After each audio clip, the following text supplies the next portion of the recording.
Woe to you, O earth and sea. It's the Hop Nation USA Podcast.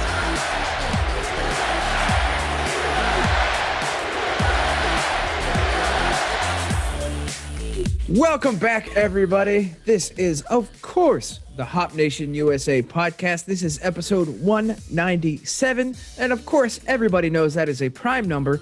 And not only that, an Einstein prime number. And if you don't know that, go look it up on Wikipedia right before the show started, like I did, so that you know these things. I, of course, am one of your hosts, Adam. I am happy to be here. I'm happy to know that 197 is a prime number. Steve, are you also happy to know that 197 is a prime number? And not only that, an Einsteinian prime number. My mans, I cheated my way through trigonometry, so I don't know what anything that is. Did you know that it's also a twin prime? No. What the hell is that? Are you saying 791 is a prime number? No, but 199 is. And apparently a twin prime is when two numbers are only two digits apart from each other. Well, that sounds like Irish twin primes. Yeah, actually. Oh. Yeah. I can't even be mad about that. Because, yeah, that's exactly what it is. Holy cow, mathematicians are a little bit racist. Got him. Now I know. 5 minutes in, get the Irish. Yes. Boom. Oh, my goodness. All right. Well, I'm going to go ahead and continue to not rail against the Irish. And apparently Steve is. We have different viewpoints on that one. But we have guests. Yes, yet again, we have ourselves that guest train rolling. If you're watching us on video, you can see them. If you're only listening, you can't hear them because they haven't said anything yet. We have Adam and Matt from Decayin With The Boys podcast. Gentlemen, welcome to the show. Hey, thanks for having us. I'm happy to be on an Einstein prime number episode. I love his bagels. Absolutely. E equals MC squared changed my life, so I'm glad that I can continue on with my education. Thank you so much. I appreciate it. That impacted a lot of us, and we didn't even know it. We didn't even know it. But yes, we are happy to have you guys here. We'll get into your podcast here in a little bit. And not only that, we'll get into Bash Brew as well. But we have a major event that has brought us all together. Two major events, as a matter of fact. Number one, of course, is beer. We're here to talk beer. But, of course, we're also here to talk wrestling. This is our WrestleMania episode. Joy of joys. It's Postalmania. Postalmania. It's like the I got lots of opinions about this one, too. There's some things I want to go postal on. Well, if you want, we can make this a 2-episode event.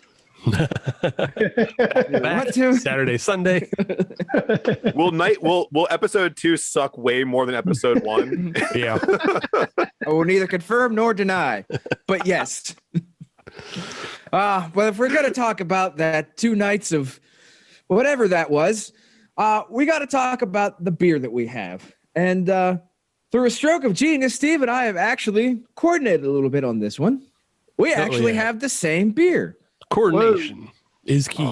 It only took us 4+ years. You guys a tag team. On brand.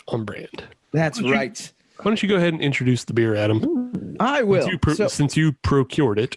I did. And this is from our friend Greg down in North Carolina. This comes from the Wilmington Brewing Company. This is their litter box.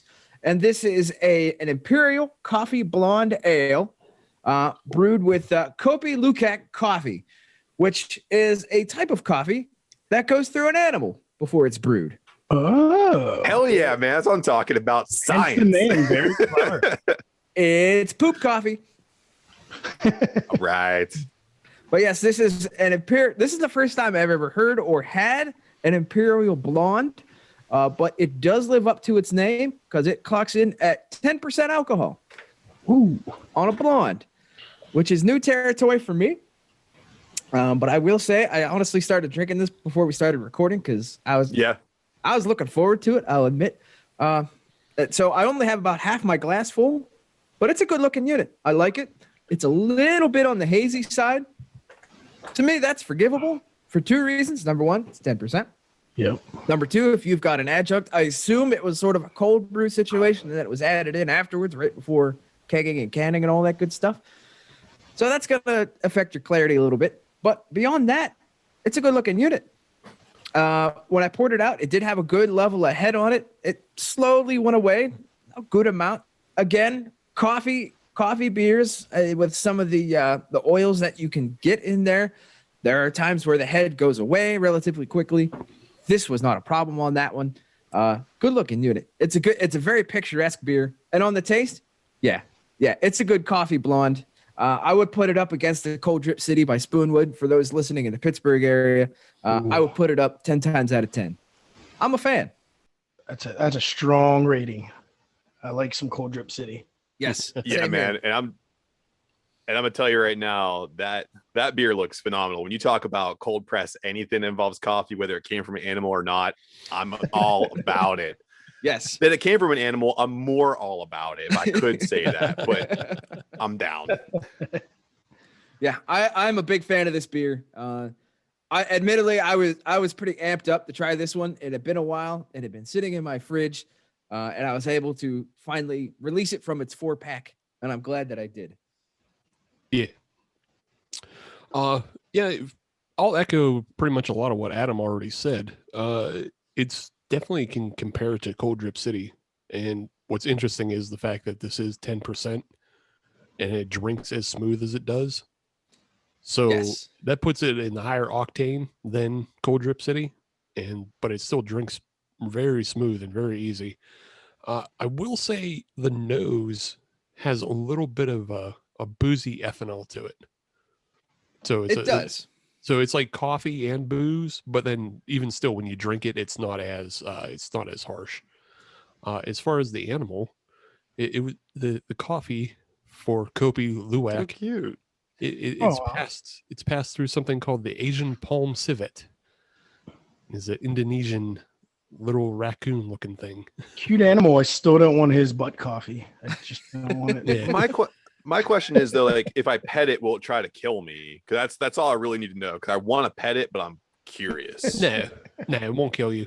Yeah, that picture isn't really good for scale. It's called a palm civet because it can just kind of sit in your palm. It's a little animal. Oh, okay. Yeah. At best, it would like bite off one of your fingers and give you a good story. Yeah. Yeah, they're just little guys. They're nothing to worry about. But I guess they poop great beans.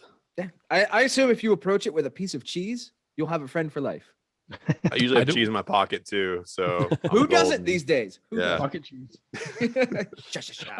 I'd love for Adam to spread that knowledge, and then it just turns out that they're highly lactose intolerant. Listen, if you're trying to get animal facts from me and this podcast, you are barking up the wrong tree. Yeah, math facts, not animal facts.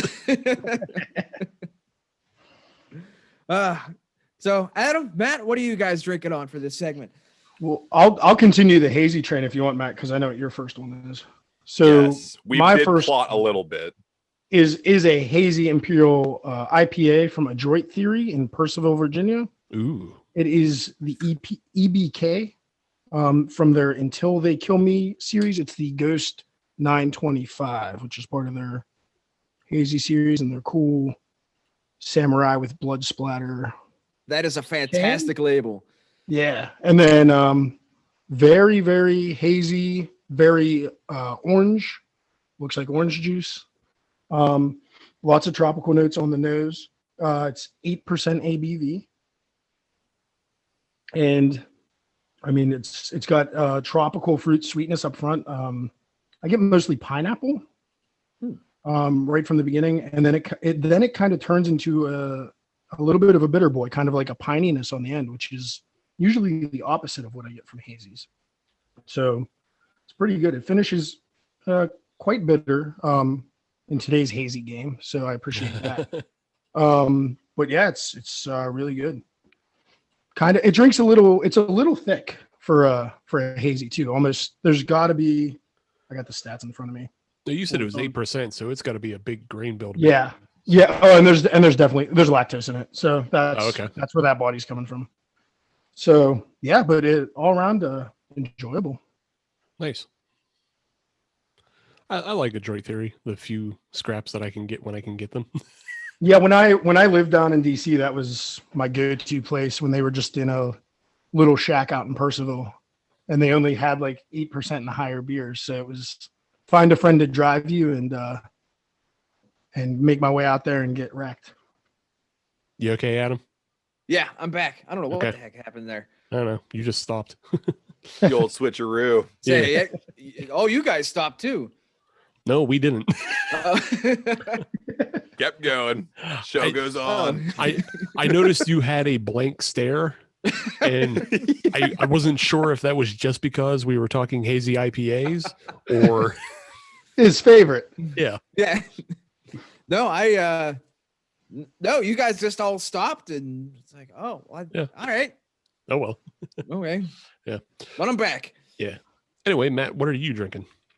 So I listened to a lot of Bert Kreischer, and he told me that turmeric is good for my body. So I went and got some Allagash curcuma. So this is an ale brewed with fresh turmeric. It's a pretty light guy. It comes in at 5.3%. So it's really good for mowing the lawn. As you can tell, it is very, very light in color, but has a little bit of a haze to it. It's supposed to finish up. I got a little bit of that beer zombie love going on too. But I can tell you just from deliciousness, it is light. It's light on the palate, has a bit of a tropical note to it. It's pretty bright. It doesn't really fade off, but you can get the turmeric, which is really what I wanted it for. The turmeric sings through the entire flavor profile. So that's what I wanted it for. And it definitely hits all those notes. I could definitely see myself mowing the grass and then picking up a couple of these and getting myself through the rest of my dad chores. So yeah, I like it a lot. Right on. You So- pick up your white New Balances afterwards and feel good about yourself. Yeah, that's right. I don't scuff them. I polish them. That's what happens. So turmeric or turmeric or however people want to say it, I don't know and I don't care enough. But that's kind of rare for beer. So the only beer that I've had with it in is there was a Dogfish Head beer called Costumes and Karaoke. And it sounds exactly the opposite of what you're describing. Yes, absolutely. I've had that as well, and I can say that these are two completely different concepts for beers. But speaking directly to the Allagash I have in front of me here, this one is definitely it's a summer beer through and through, and I think it really falls in line with what Allagash does primarily, and they bring some pretty flavorful crispies and some lights, and to see them throw turmeric in this thing to kind of give it a little bit of a twist, kind of gets away from the Belgians they've been making lately. It's a nice little twist, and I am enjoying it. Nice. Very nice. I'll probably check that out because I did like the Costumes and Karaoke, like despite it being completely different from what you're describing. But like that one was a big, thick golden ale that was like almost savory in taste. But I liked it. That would make sense for that too, though. I mean, both beers kind of Absolutely. make sense. Right. Yeah. Right. That's cool. See, my problem with Allagash is anytime I see it, I always see the Allagash white, and I just always go for that automatically. Yes. Can't deny it. So I can say the Allagash White is awesome. It's for me, that's a beer that I'll pick up 4 skis all over the place just to have it stocked up in my fridge. Right. But this is right on point with that. I think I can have them side by side and feel pretty good about it. Nice. Yeah, that's a me problem. That's not an Allagash problem. I'm pretty sure Allagash doesn't have a problem pumping out white. No. No. Not at all. All right. Well, let's move on to news, notes, and neat for the week of April, whatever it is, however long it's been going. I don't care. Anybody have a news story they want to start out with? I'll start out with one. Good, because it's either that or I go with nerd shit and bore everybody. We're going to get there anyways. And Yeah. by the way, if you've been listening for more than 2 minutes, you already know we're going to get the nerd shit. Nerd shit forever. That's right. But there is a new brewery that is coming to America that is going to be imported for the first time. And this comes from Nigeria. The Nigerian beer, the Star Lager, is going to be imported to America for the first time ever this summer. They have been around since 1949. They are a very long-lasting brewery, and they are going to be brought to America for the first time. Their plans are for nationwide distribution. Currently, they are only available for online sales in California, but they are rapidly going to expand to get to all 50 states.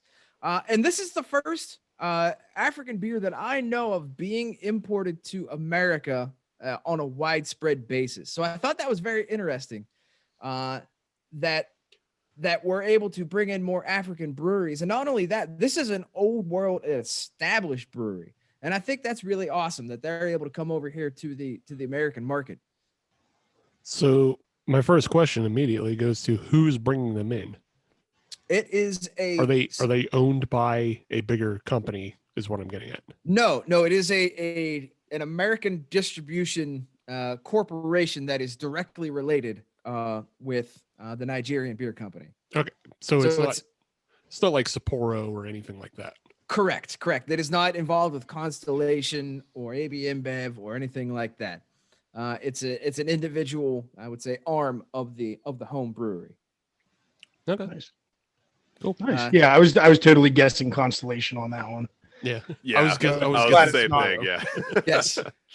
Yeah, but they're essentially doing it on their own, which I think is fantastic. And it's not something where they're taking the recipe and then bringing it over here to the States and basically, brewing it over here and distributing it. It is a direct import from the brewery in Nigeria and bringing it over here and then selling it, which I think is another neat item. It sounds like a logistical nightmare for them, but I'm willing to try it once it gets here.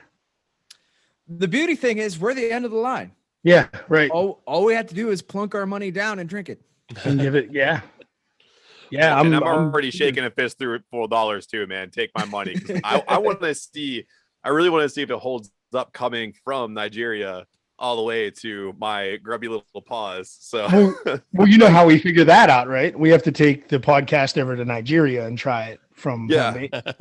I'm sure they would love to talk about beer and wrestling and bitching about Jensen Carp. Guys, you're really falling onto something right now. We can be the hipsters of Star Brewery, the same way the Irish love to say Guinness is better in Dublin. We can be like, oh, but Star is better in Nigeria. Star is better in Nigeria. Oh, you didn't go? Losers. You've never been? How terrible for you. Expand your horizons, plebeian. Jesus. It was only 3 planes, a small boat, and a hang glider. It's not that hard to get to.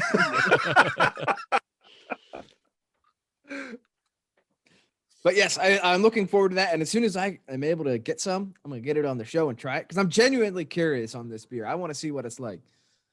I would be curious as well, just because I've drank most of like kind of the Asian fare with the Sing Tao and the Sing Ha and Lucky Buddha. And then I've also had the majority of like European offerings that are like Teeske, Birra Moretti. And like, I don't give a shit for any of those. Those are all it's all European, Miller Lite. I don't care. But yeah, I'd be interested to see if there's some sort of like different water profile or especially kind of hop profile because Africa and South Africa in general is known for their hop crop.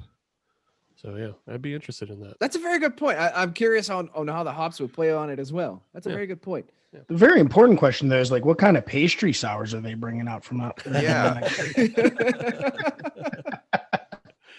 Yin's guy's got a Shakshuka Berliner Weiss.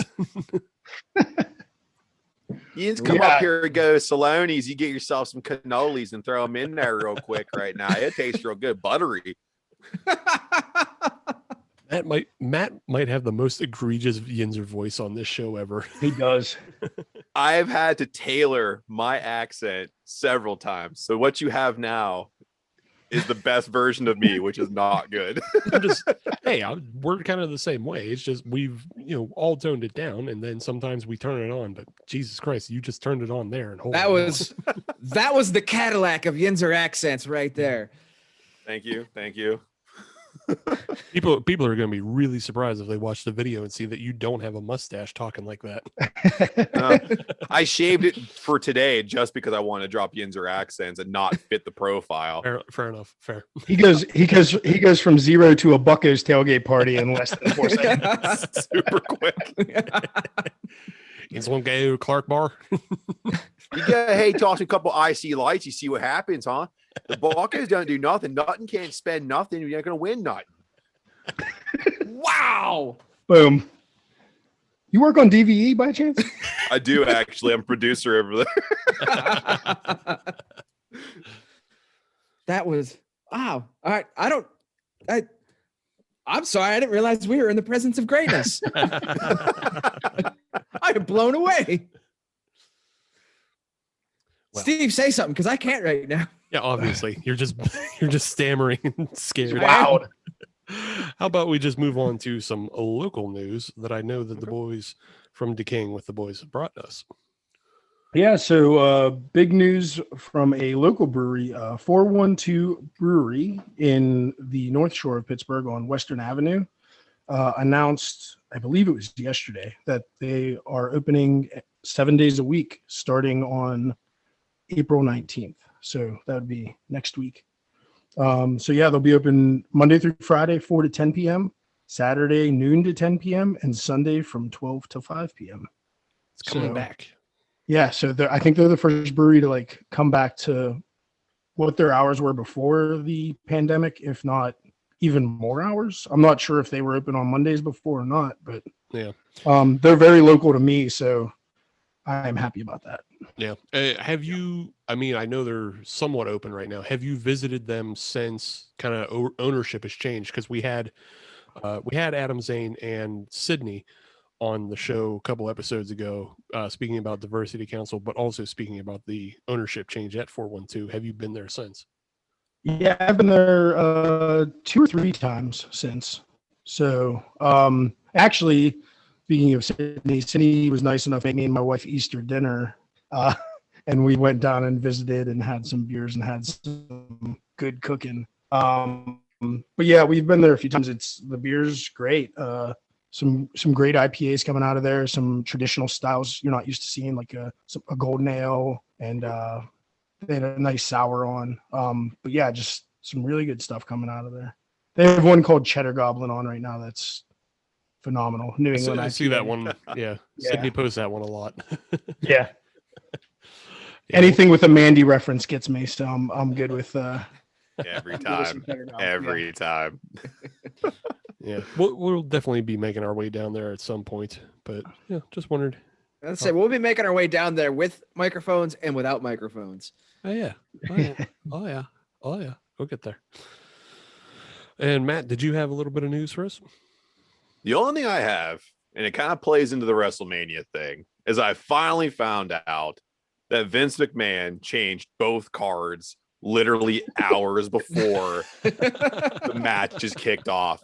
And I already knew that was happening, but to have the insiders give that scoop, my news article is short, but it pisses me off. And I can't, so I couldn't wait to get it out of my face because it was boiling behind my teeth. So Vince McMahon once again destroys what could have been the easiest WrestleMania ever for whatever reason. No reason is good enough, but he ruined it. And I wish I had something better for you guys. And I'm pissed. So just stay tuned. screw you, Vince. well, at worst, he ruined half of it. Yeah, I did see some depressing news out of Stone Brewing that they're going into the seltzer game. Oh yeah. And they announced it on April Fool's Day and then said, no, we're really doing it. Nah. Yeah, it really broke my heart. I didn't want to report that, but since Matt brought the room down, I decided to put a knife in it. Bring it back up. Well, great. Play in the basement with me, man. I'm here to destroy the mood. Let's do this. Seltzers and Vince McMahon, they go hand in hand. Oh, great. I'll just continue the downslope. Because no, all I've got is nerd shit, but maybe you guys yeah, I'm sure you'll be interested in this because both of you guys are brewers and are very in touch with the brewing culture and breweries in general, much more so than we are. But scientists, they have developed a way to separate the fiber from protein that is produced when you have just leftover grain. And a lot of us know already that a lot of breweries take leftover grain and just donate it to farms for just the cows to eat. Well, they have a new process called wet milling fractionation, which will separate the fiber from the protein, and then you can use the protein and the fiber as different products.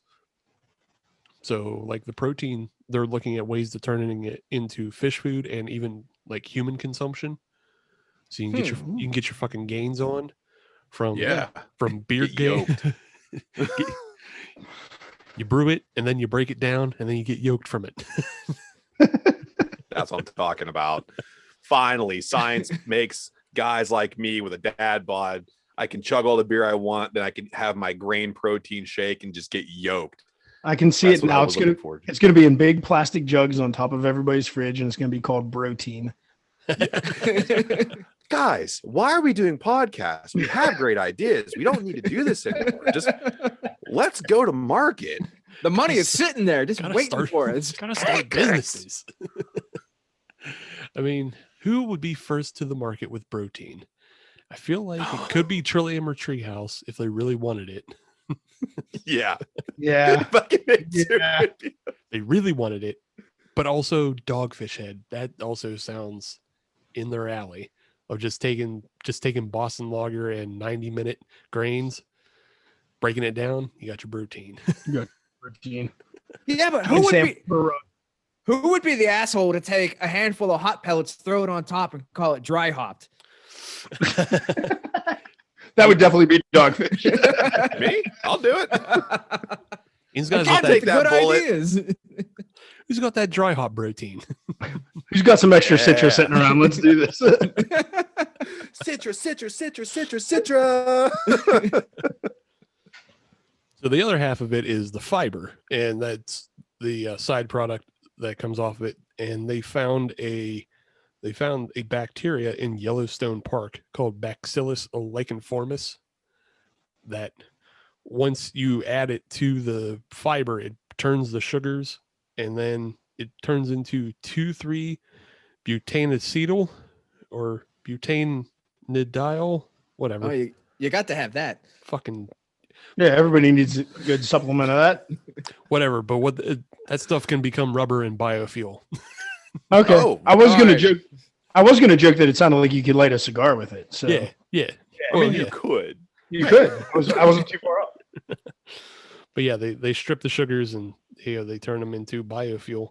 So yeah, so that's not too much of a nerd like an environmentalist article. Yeah. I like what this is doing. Yeah, we do like the environmentalist sides of things, especially when it comes to recycling beer further. Because so far they've made bread out of spent grains. They fed cows with spent grains, and now we can drive our cars and get bulk. So yeah, right. Yeah, and then Matt's our resident grain scooper here for all spent grain. So he'll be even more enthusiastic to know his labor's going somewhere good. Well, yeah, I mean, when I'm spending all that time just scooping out all the grains, and I do it too because what I normally do is I just follow Adam while he throws things behind him, and I catch them and sanitize them and put them away. So it's a lot of chaos. So cleaning the grains out is very cathartic to me. So I get to calm down, and now I can donate to science. Yeah, there you go. Twofold. So you could even go further with that, because whenever you're scooping, you could do 3 sets of 10 with those scoops. Yeah. Take your protein before you dump it. Yeah. It's Get that gun range set up. Protein. it's all cyclical.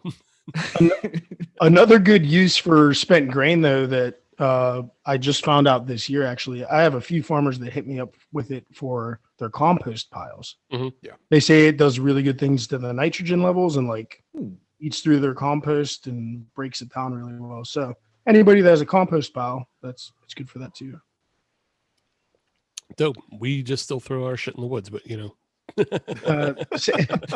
I have one guy that comes and gets it, and if he forgets for 2 days, then I dump mine in the woods as well. Yeah. And I just hope the deer eat it. Exactly. It's good for the deer.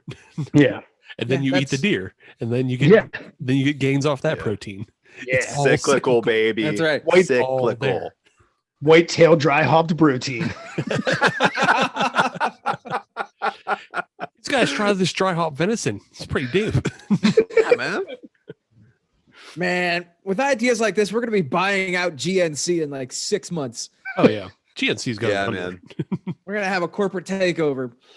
We're certain BNC, Beer Nutritional Center.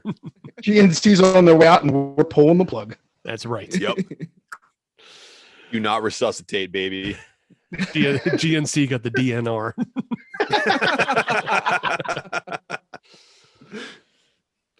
Oh my, I don't know where to go with that one. Go to the beer. Let's go to the beer. That's right. So we'll go back to the litter box here by the Wilmington Brewing Company. Any guesses of where that's out of? Steve, any thoughts? North Carolina. Yes, out of Wilmington, North Carolina. Yeah. So I'm still drinking it. I still like it. I finished mine. Oh, Yeah. But I also still like it, even though it came from the back of a weird Asian cat. I mean, that is possibly lactose intolerant. We may never know. I honestly didn't know why it was called litter box until you explained that coffee is one of those coffees that's passed through, the intestines. And then I looked up the animal, and the animal is a cat of some sorts. But yeah. The Makes Shady sense, though. Beetles. It's not just a clever name. It all comes together. It makes me want to get it for my wife just for her to try it, and then I tell her why the name's Lure. Just watch the turn. Surprise! Honey, you want to get into craft beer, so I got you one of these. Do you like it? Guess You love what? cat? You drink animal shit.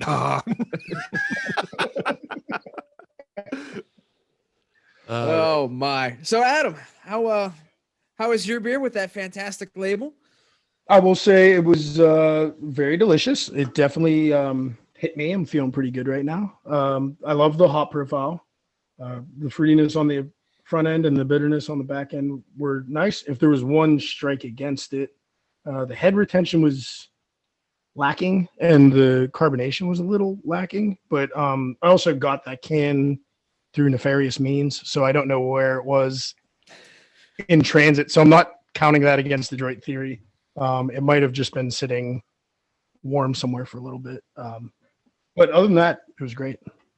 Right on. Matt, how about the offering from Allagash? It's gone. It was crushable. It like I said, turmeric stays through the whole thing. Just like Adam, though, I can say the one strike against it is the head retention, and then it does kill the aroma. So the initial hit I got from it did not last all the way through, but the flavor stayed. So I like it. I have 3 more of them, and I can't wait to crush them on a nice hot summer day. So, and bring one to. I was gonna say bring one on the next brew day. Yeah. But yeah, I would guess the head retention probably got killed on that one from the turmeric, because turmeric gets real hasty. Like I put it in rice a lot, and it just gets gunky for a non-technical term. I just rub it into my muscles because like I get sore and I just want to just therapy, and now I get to eat it and drink it. So I feel good. I'm centered. Namaste or whatever the hell they say. Whatever. You won't need to do that once you get that protein recovery drink. Yeah. All that will be gone. So get your protein at BNC. That's a good plug. We'll just go out on that. Next segment, we'll be talking WrestleMania, Decaying with the Boys, and what's coming up at Bash Brew. So stay tuned for segment 2. Welcome back, everybody. This is still the Hop Nation USA podcast. We have not been bought out by Joe Rogan yet. His offer is not big enough. We demand 7 figures per host. Once we get there, we'll sell out. We're okay with that. I am Adam. That's Steve. That's Matt. That's Adam as well. We're here talking beer. We're here talking WrestleMania and whatever else comes to our mind. But first and foremost, we have to talk about the beer that we're drinking. So we'll let the guests go first this time. So Adam Bashline, what are you drinking? Sure. Well, I procured something especially for this podcast, given it was the postal WrestleMania show. I got the Rowdy Bagpiper from Fury. Nice. It is a barrel, a bourbon barrel aged wee heavy, aged in Buffalo Trace barrels, which is my favorite bourbon. So, very nice. It is a very dark caramel, almost can't see through it. Very dark brown, very caramely. Coming in at 7.5 ABV, which is That's it. respectable given a barrel age. Yeah, and it was aged in barrels for a year and a half. I think a year and a half. Nice. So yeah, I mean, given the over 6. Oh no, sorry, over 6 months. So it's been a little bit of time in a barrel. But yeah, great notes of I get a ton of like toffee, a little bit of molasses, a lot of vanilla off of it. Scotch wee heavies aren't usually my go-to because they come off a little sweet for me, but that barrel really draws it back into my zone. So nice. I really enjoyed it, and it's a play off of Roddy Piper. So of course, I had to go find some. They also came out with one last week that was Sweet Chin Music. So I had to get out there before the Mania brew day and get some Furies. So did you pick that up directly from the brewery? Or I did. Yeah, okay. I made a Monday trip out with my wife. We were both off in the evening, and we went out to Irwin and grabbed some. Because Fury is one of those breweries. We're going to get a little Pittsburgh centric here. They're one of those breweries where I haven't had them nearly enough. I like the stuff that I've had from them, but unfortunately, they suffer from a problem called tunnelitis, where they are at least 2 tunnels away. And I have to be in the area. I have to be over on the other side of the city to go get it. Right. And again, that's a me problem. Not a it was a planned trip for us too, because it's 2 tunnel. I mean, we're right by the Fort Pitt tunnel, but it was still a double tunnel for us. But had to do it. Like we had a WrestleMania brew day planned for like 2 months ahead of time, and I saw the names of the beers drop in, and I know Justin Goodfellow, the head brewer there, does some great stuff. So I knew it would be worth the trip, and I really enjoy this. Yeah. Yeah, I just kind of wish that they distributed a little bit more, but again, that's a me problem. I'll deal with it. I'll just get in the car and go get some. Eventually, yeah. Once stuff opens up, you can travel a little more. Yep. So Matt, how about you? What do you got drinking?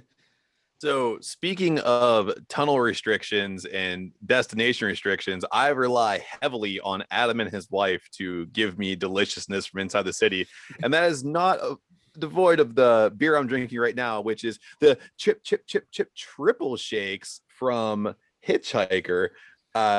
Hands down, one of my favorite Imperial coffee stouts. These guys do it right. Clearly you can see here it is dark as night, and it's exactly what I like. I'm a stout hound, so this thing really comes in heavy with the roasty notes, lots of coffee. It's smooth. It comes in at 9.5%. I love it, and I'm just happy that I have 2 people who like me enough that will snag me cans and trade out with little to no making fun of me whatsoever. I don't even ask anymore. If I see they have cans of it, I just grab 4 for you. And it's wonderful. I love this beer. I love it on draft. If ever it does come on draft, and I'll sneak down there. It's such an easy drinker for an Imperial that it becomes a bit dangerous. Especially like I don't drink them often when I'm not at home. I'll say that. I like to have them when I'm in the comfort of my own home. And I can be safe. It's the kind of beer that needs a battle plan. Yeah, exactly. I remember the first time ever he went to Hitchhiker in Sharpsburg.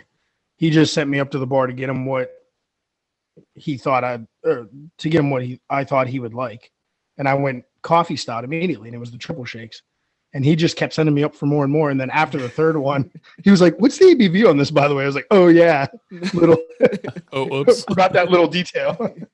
So, and to go further on that, so not only did I drink like 3 or 4 of the pours, and then I was like, "Oh, I'm gonna buy a 4-pack and I'm gonna go home." So I drove all the way home, and then I messaged him and his wife. I was like, "I had 2 more cans before I called it." Yeah, so like if I am not joking around when I say this is one of my favorites, and I'm happy that my friend cares enough about me to get them for me when they're available. So thank you, Adam. Thank you, Lori. Thank you so much. Well, we are kindred spirits in that vein because I've got some triple shakes in my beer fridge as well. Yeah. So we're all in good company because all weather is stout weather. Truth. Exactly. Truth. Church. Steve, how about yourself? For me, nice. For me, I have stout. Oh, all right. I have a stout. So, continuing with the coffee theme that we started in segment 1, which I'm just saying that's what happened. But I have the caramel macchiato from Heretic Brewing out of Fairfield, California. It is a 6% ABV caramel macchiato stout. Milk stout with natural caramel and vanilla flavor, according to them. Yeah, it's pretty good. I'm a big fan. It like on the nose, it's got huge caramel and vanilla notes on it. But when you drink it, it's actually not as sweet as you expect from the nose. Like it smells like fucking dessert. It smells like Dunkin' Donuts. You know, like it smells like the grossest thing you can get at Dunkin' Donuts, which is my order. Like, I just go to Dunkin' and I say, grossest thing you got is much syrup. And then, yeah. But yeah, when you actually drink it, it's actually really smooth. It's not that sweet. But you still get enough, caramel and vanilla notes off of it. Otherwise, yeah, it's a real easy drinker. It's still a dessert stout because it's not like dry like an Irish. And it's very like thick on the mouth because of the milk, the lactase. Nice. But yeah, good beer. Nice. That label has me cracking up. Yeah. Just a cow taking a bath and a cup of coffee. Yeah, a cup of coffee. I guess that means it's my turn, isn't it? Yeah. I get to talk about my beer. And I went back to the well a little bit. I am revisiting North Carolina, but I am out of Wilmington. Now I'm in Asheville, North Carolina, from the Bamari Brewing Company. And I Could Float Here Forever, which is a sick label. Yes, it is. Put that back up. I'll put that back up. That is so cool. My goodness. It looks like a black cherry float. Is that what it's supposed to be? What's going on? So this is so demanding, Steve. Because that label got me all excited. It sounds cool. That is because, Steve, and I will read right off the label. It is a root beer float sour. Damn it. Damn. Let me tell you something, boys and girls. This beer is the business. Because hey, Greg, I know you're listening. You're going to have to send some more. I have not made any requests out of Greg, but just hearing this, I now need to have. That's for all attendees on the podcast, by the way. Yes, please. Hello. So Greg, this is. If you can please send up a 4-pack. Steve, I might be able to. We'll talk offline on this one. Yeah. But this is a fantastic beer. It is much more root beer than it is sour. Sour is a bit of a misnomer because it just has just a little bit of hint of sour. I think technically it's more in the Berliner Weiss side of things, where it just has a hint of tartness rather than a full-blown jaw-hurting sour. Sure. But it smells like a root beer float. It tastes like a root beer float. It's 6.3% on the ABV as a root beer float. Okay. It's the business. Sorry, go ahead. I was going to say, crushable number 1, crushable. And then the Berliner having just the mild tartness to it. So it's like those root beer barrel candies almost. Yes, that is a very good way of putting it. Okay, sign me up. all it. day. Sign me up. I'm Yeah. here for it. I am too. You might have to fight me for what I got left in the fridge. Do you really want these hands? I'm scrappy. I'm large. I'm motivated. You got me. You got me. Reardon, you're talking to Thick Boy City. This is like, Okay, so just run down the street with it. there you go. I'll never catch you. There you go. If you take off, That's how you that's win. it. That's how you win every time. That's how Just you run. He just beat all of us. So I'm interested. I really want this beer now because just recently both Adam Bashline and I don't know if you had it, Matt, but Bashline and I had the cream soda sour from Abjuration. That sounds very much like what you're describing, Yeah. Hop Nation, Adam, in that it's not that tart at all. It's very much like soda flavor. Yes. And that's what the Abjuration one was. So it's like I'm really excited to try a root beer version of that. There was a brewer a couple years back, and I wish I knew who it was. But he always would compete at the Brewing Up a Cure in Pittsburgh. Mm-hmm.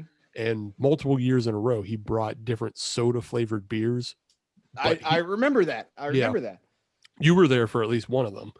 It might have been the Dr. Pepper one, but he always took the actual, like the roots and the spices and all of those and brewed the beer with that. And he made browns, not sours, but they came out delicious. So I'm always chasing root beer. That would be my one reservation about that. Just that it's in a sour. But you're right. The Abjuration cream soda sour was phenomenal. So if it's light on the sour, I'm definitely down to try that. Yeah, sour, I would say, is a bit of a misnomer on this one, because I guess I kind of have to call it something. And sours are hot right now, so I could see kind of on the marketing side of things. For sure. Yeah. It is much more root beer than it is sour. Yeah, if they use lactobacillus in it, I guess it just counts. That's what they just count, and they might not be calling it Berliner Weiss simply because like some of these beers that are coming out as Berliner Weisses are just like insulting to the the style. Yes, right. But they don't want to call it a Florida Weiss because that's something different. So who knows? Why don't they call it that though?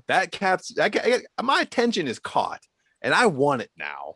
With a Florida Weiss? Florida for life. Yeah, Florida Weiss. I mean, that is like it's a style into itself. But I mean, why not Americans just adapt it? Because Florida Weisses, they're like all kinds of fruity and goofy shit.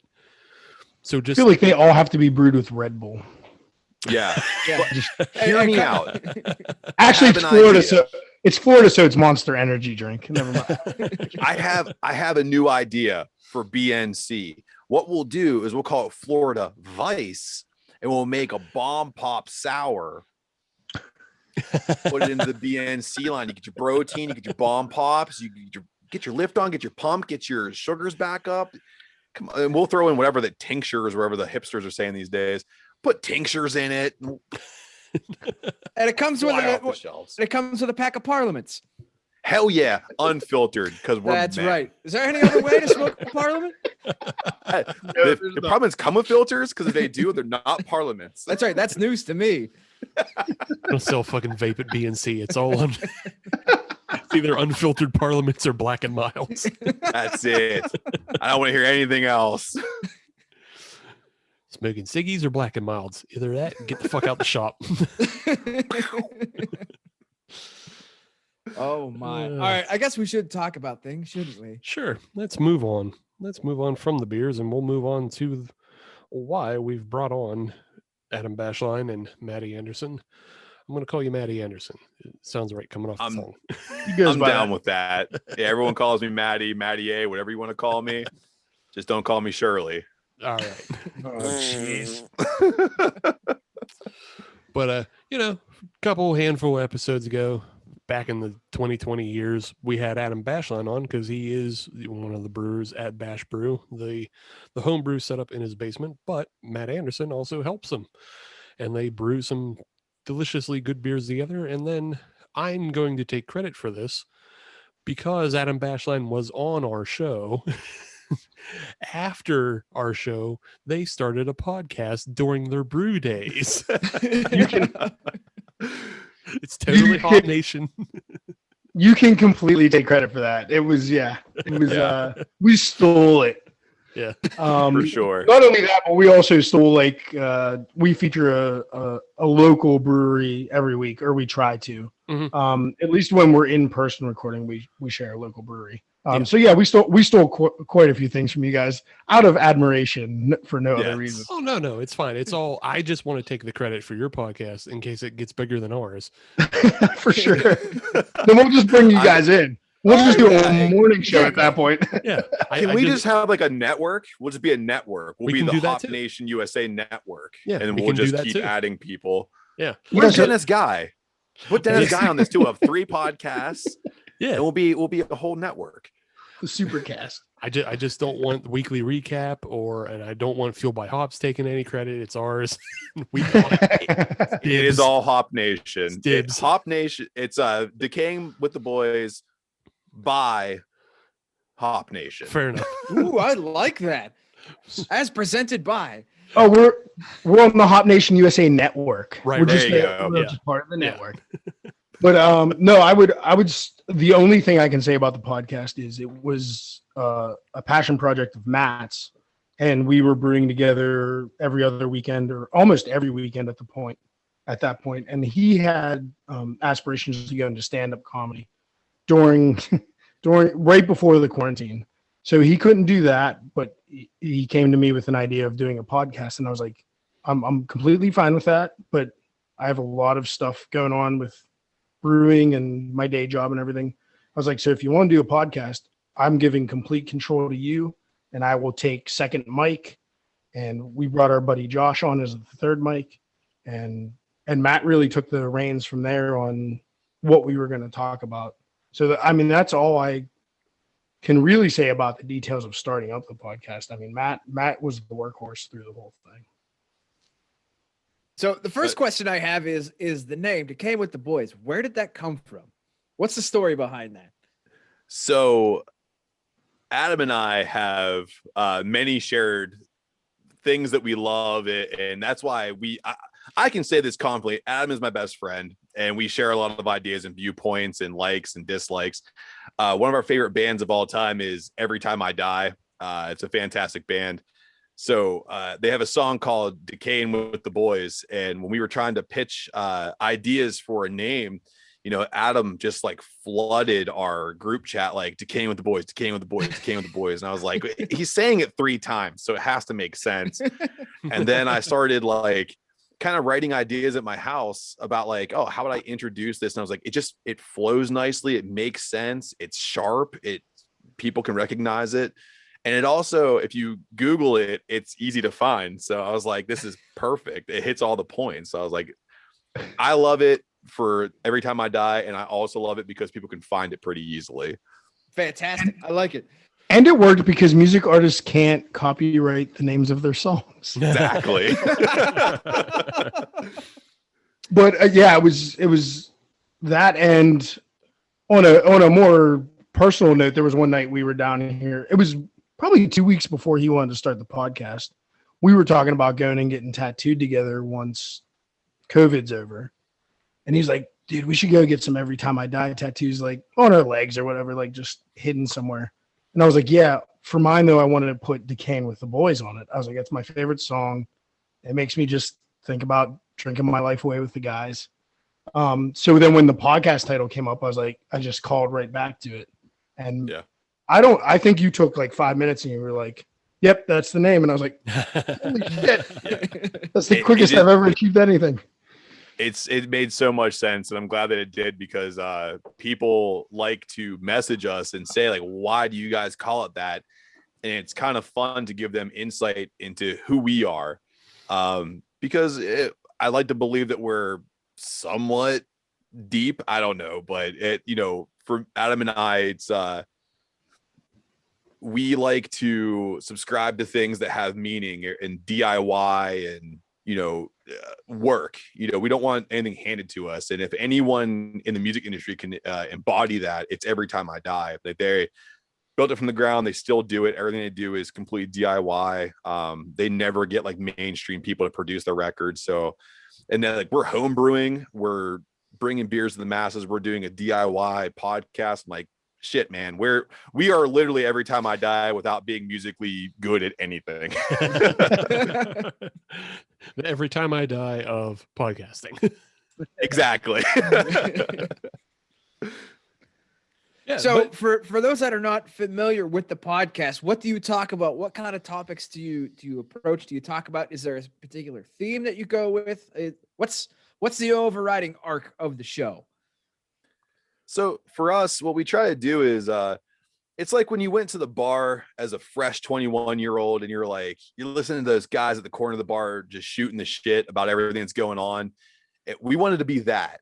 But we wanted to be that with the things that we love. So we don't go outside of the things that we can really riff about. So you're going to constantly find us bitching about beer and wrestling and pop culture. And we're going to make fun of things that are completely asinine. Like Adam decided to cancel Dr. Seuss again, which was hilarious. And Adam then again tried to cancel Jensen Karp. And then Adam tried to cancel Vince McMahon. So Adam's trying to cancel a lot of people, which is fun. And then they all deserve it.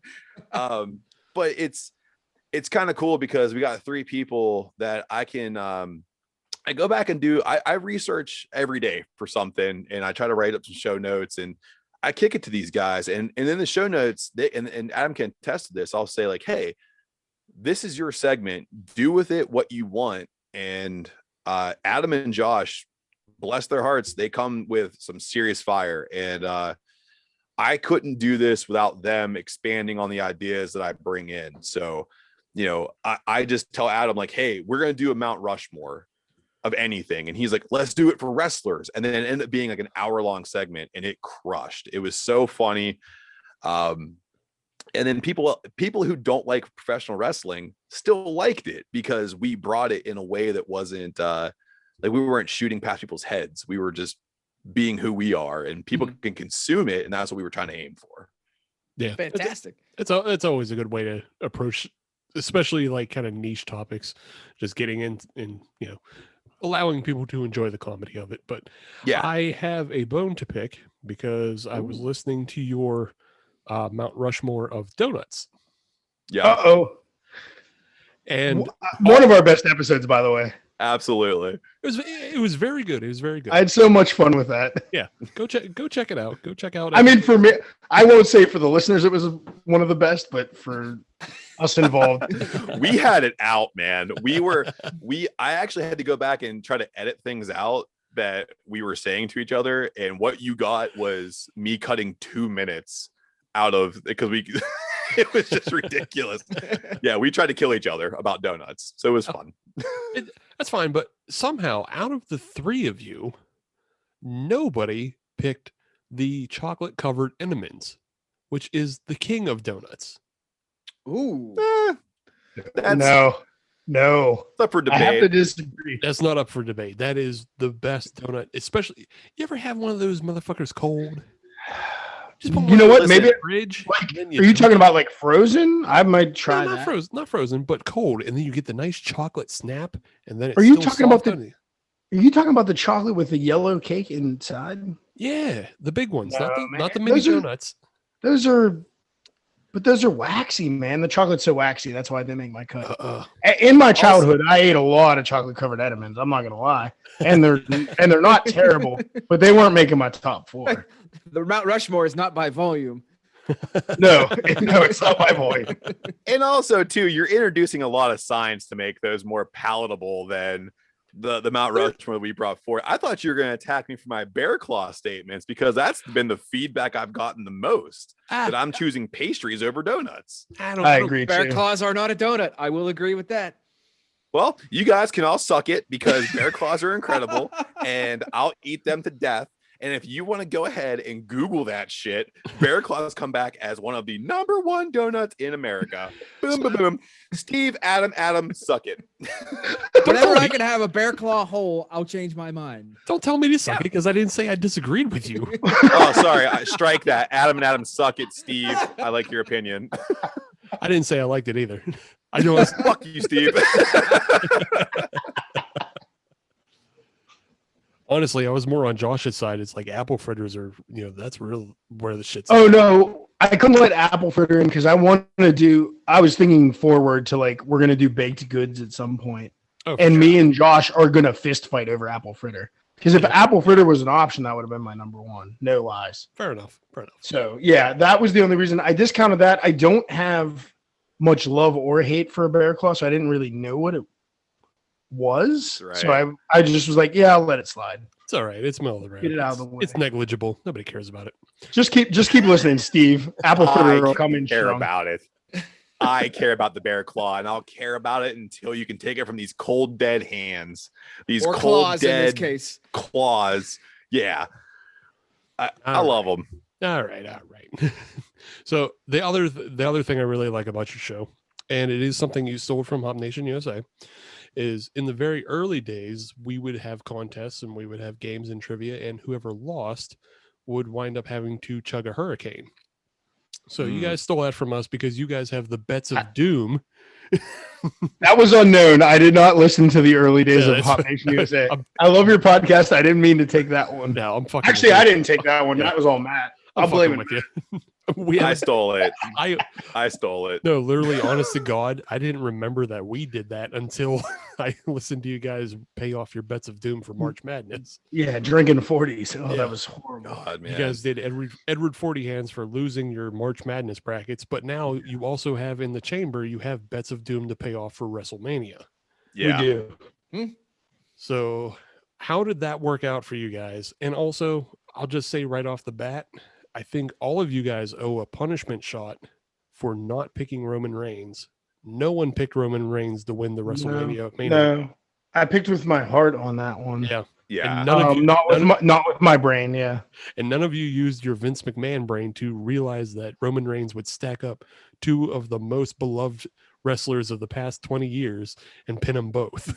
I would like to say though, Edge was then covering Daniel Bryan for the 3 count. I mean, I'm just saying, Edge was on top of him, shoulders down. So I think Edge won the match. I'm just saying. If you really look at it, Steve's right. Roman Reigns just pinned Edge on top of Daniel Bryan. So Edge actually has the title, which here's the thing.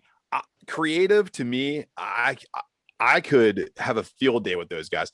But for me, I didn't pick Roman Reigns because I thought it'd be a great idea to put the belt on the scrappy young lad, Daniel Bryan, and see if he can carry the title again, not being Earth's warrior or whatever the hell that angle was that he had so many years ago, which was he's way older than Roman Reigns, right? When you call him scrappy young lad. I don't he looks scrappy and young. I don't care. Acknowledge me. So to answer acknowledge me. To answer Steve's question though, how it played out is Matt lost. I won. I'm picking the punishment, and I don't want to. I mean, we can reveal it here, but I'm gonna go seek. Yeah. I'm gonna go seek out a growler of Sam Adams Cold Snap, and he's gonna have to drink the whole freaking thing. You're an asshole. Because we all hate Sam Adams Cold Snap. That's the worst beer. It's the only thing we all hate worse than Heineken. So okay, nice. See, what's doubly beautiful about that is at this point, all of it's old now. Yeah. Right. So I'm going like double shit. I'm going to the diviest dive bar that will fill a crowler, and I'm paying whatever they tell me to. Just them dregs. What industry will give you maybe Rail Yard in Bridgeville? Maybe they have it on tap. Yeah, you know what? You're right. They probably do. So yeah, me and Josh actually tied for the win. And then Josh was like, well, who has to pay for the punishment? I was like, oh, I got it. Don't worry. I already had the punishment in mind. I'll go ahead and seek it out. Yeah. But it's nice because you guys do pay all that off on the show. Right. And I think that adds a little fun to it because you guys were definitely getting sloshed up as you were making WrestleMania. Oh, mix. it was it got really sloppy there in segment 2, and Matt had to edit it. So praise to him for editing. That. Yeah, there. I can say right now, I think I cut out, and it's no exaggeration, like 45 minutes out of the last episode because it was unusable. As Steve lovingly likes to put it, put the chainsaw to it. Mm-hmm. Yeah, exactly. Good Lord. And it's like trying to like a little splicer, just trying to get the little splicer to work. And it's, yeah.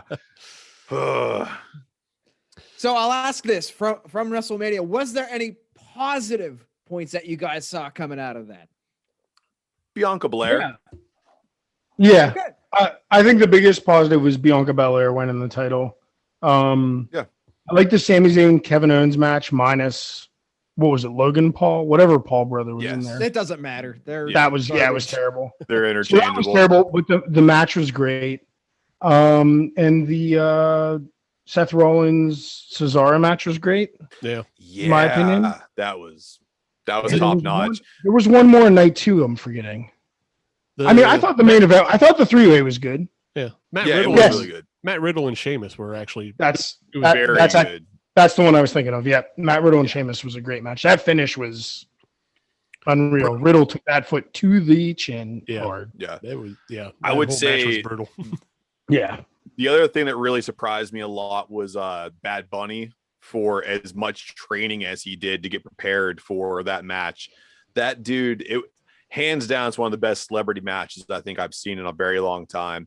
He didn't just wait till Damian Priest took the match over, despite the fact Damian Priest took the match over. Yeah. But Bad Bunny, that Canadian Destroyer or the Code Red, whatever you want to call it on the outside, great spot. And then Morrison selling it the way he did. Props to Morrison and Miz for carrying that match the way they did. So that was a great match too. Yeah. Awesome. Yeah, I'd agree. And yeah, again, I think that Bianca Belair Sasha Banks match, that'll go down in history as like one of the best WrestleMania matches. Yeah. It's because everything Yeah. was perfect in it. Like, Out of the 2 nights, that was definitely the Yes. top. Yeah. That's my number one. Right on. yeah, right on. What do you guys say we get to the beers real quick? So, Sure. Adam, Bashline, what'd you think? So I enjoyed every sip. It's completely gone. I'm feeling buzzed. I have a nice aftertaste of caramel, toffee, vanilla, and buffalo trace to take off of segment 2 with me, and I really enjoyed it. Way to go, Fury Brewing. I know they do a lot of good barrel aged stuff, and add this to the list. Right on. Matt, how about you? Gonzo. It is. I mean, I tried to keep the last sip for this part of it because I want to be like, oh, look at the last sip going, and I couldn't. It's again, it's one of my favorite beers. It holds up through the entire drink. My only regret is I don't have another one to have. But yeah, great job, Hitchhiker. This is the one they kill. This is the staple for me for Hitchhiker. So a number 1 spot. Thank you, Hitchhiker. Thank you, Adam. You're welcome. Anytime. Steve, I didn't get you this beer, but I support you in you drinking it. Right. Yeah, no, I found this one on my own out at Vintage. This is really good. Again, it just keeps that coffee flavor all the way through, and it's not overly desserty. So yeah, I could definitely see myself actually having 2 or 3 more of these because of how easy it drinks and how like not overly sweet it is. So yeah, Heretic Caramel Macchiato. That's the good shit there. Right on. It's good shit. Yes, it is. Good It's- and speaking of good shit, I could float here forever, which honestly is I really like that name because that kind of calms me for whatever reason. Sounds like a lazy river, bro. It does. Exactly. I could just sit here and relax and just be. Sandcastle. Do you want me to ruin that for you? It just makes me think of Pennywise the Clown. Exactly. We all float down here, Georgie. Come on, Georgie. Hey, you know what? If that's what my fate is, and as long as I've got this beer with me, I'm good with that. Nice. I've made peace Take with on that. Pennywise. That's right. Because this Bramari, yeah, I mean, it's root beer. It's 6.3. It's fantastic. I will run down the street with this beer. That way nobody else gets it. I will make that promise. Right on. All right. We'll be Mari makes some good beer. Yes, they do. We'll get more beer and we'll be right back. Welcome back, everybody. This is still the Hop Nation USA podcast. MSNBC has not returned our phone calls for us to get on there for our leftist and rightist wingist ways. That's all right. We don't have any. Whoa! Hard breaks. What? Hard breaks. We have no right wing views on the show. It's far left leaning. We have center Democrat and we have anarchist views. And I'm sorry if that's a big surprise to anybody who has been listening to this show for 197 episodes. But is anyone tuning in to know any differently? Right. Come on. I'm just sorry if that surprised anybody, but we have no right leaning views on the show. Well, there goes all those Newsmax bucks we were gonna get. Ah, fuck my Newsmax dollars. OAN was gonna buy me a pontoon boat, but not anymore. It's all monopoly money anyway. They don't have any real money. They just show people it's an IOU. It's better than money. Better keep a hold of that one. All my OANN Dogecoin right down the toilet. Right down the toilet talking like that. All right. Well, now that we have pulled the curtain back a little bit, I guess we should talk about some beers a little bit. Who wants to go first? Who's got rocket fuel in their glass? Anybody else can, because I'm still just editing photos like an asshole. So I've got rocket fuel for Steve specifically. All right, Ooh. Adam, let's hear it. What do you got? I've got some Leprechaun Crown dry Irish stout from Insurrection Brewing here in Heidelberg, PA. Because I Very know nice. Steve loves the Irish. hell yeah. But to those Irish folk that Steve was talking to, maybe in a previous episode, this is very good. Made in America. Yeah, that's fine. Yeah. So it's a very nice. It's got a nice roasty character, light caramel, a good hop bitterness, right in the center with that European hop punch.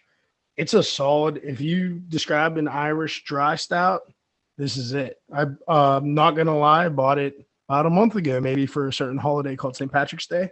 Heard of it. And had one left, and after drinking 2 8%ers, a 4.4 Irish dry stout sounded good, as you can tell by my slurring. Smart. Getting on that glide path. I like it. Yeah, I'm gliding down. Lied into bed. Before maybe I ride back up. Who knows? The path always changes. But great beer. Love Insurrection Brewing.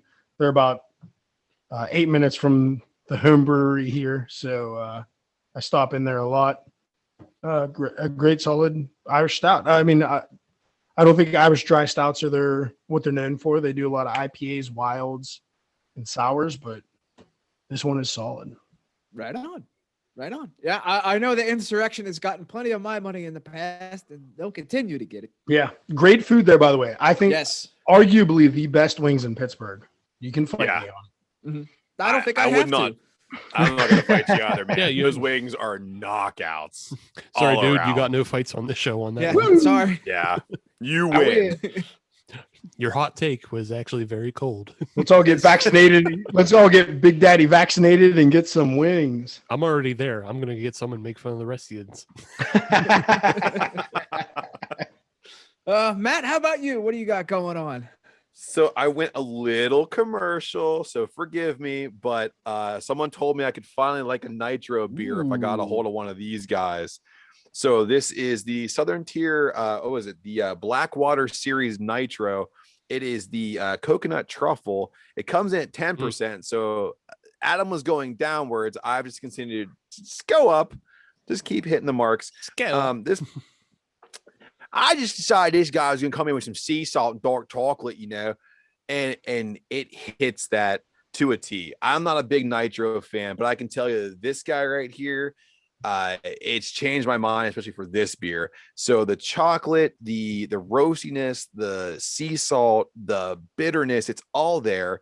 It's not taken away by the nitro that usually does rob some of these beers of those flavor profiles, because it's just like something about that canning process.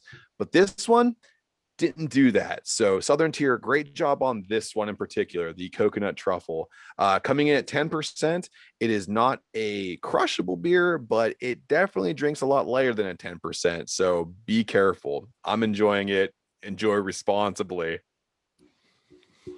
So you sounded a bit apprehensive of bringing something from Southern Tier onto the show, but as soon as you said the words Blackwater series, yeah, you're amongst friends. Okay. Perfect. Yeah. Thank you. Yeah, we have indulged in a Blackwater series several times on the show. So, I mean, it's only been a couple episodes since we just had one. It was what one did we just have? God damn it, my brain won't fucking work. It's mush right now. I get that. Yeah. Oh, the iced macchiato is the last one we just had. Yeah. Ooh, that sounds good. So I have serious, like, I don't know what it is, but I have serious issue with nitro beers. I don't know what it is.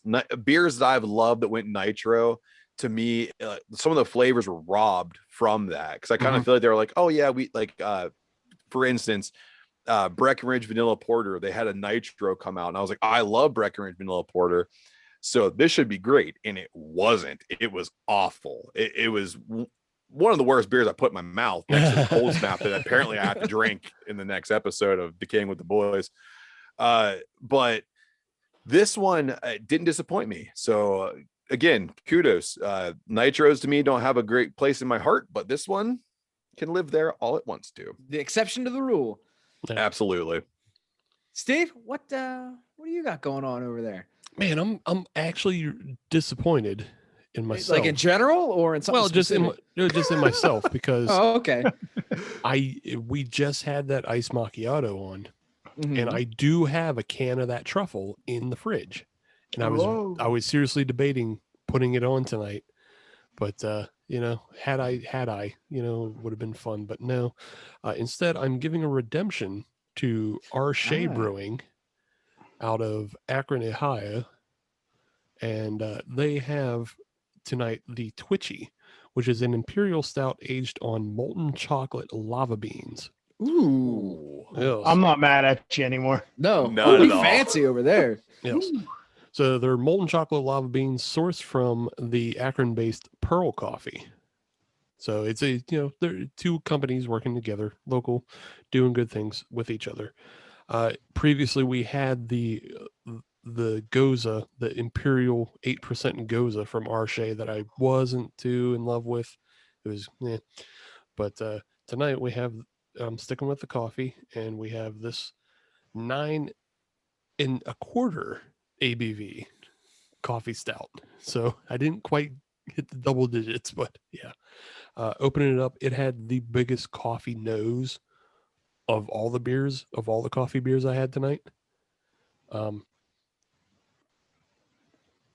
Flavor though, like, it's right there. It's just like, it's a nice strong stout with a coffee flavor on it.